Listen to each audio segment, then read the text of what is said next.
X to the power m plus two এবং x to the power m plus three এর গসাগু কত।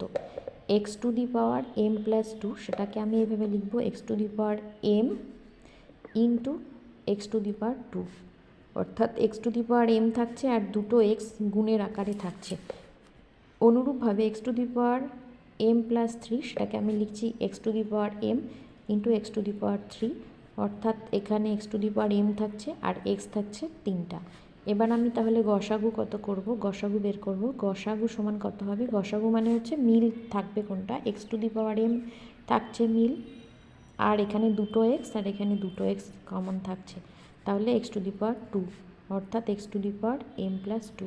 তোমরা চাইলে এইভাবে না করে অন্যরকমভাবে করতে পারো। X to the power m plus two তো রইলই, আর x to the power m plus three তাকে আমরা লিখতে পারি x to the power m plus two into x. তাহলে দেখো কমন থাকছে এক্স টু দি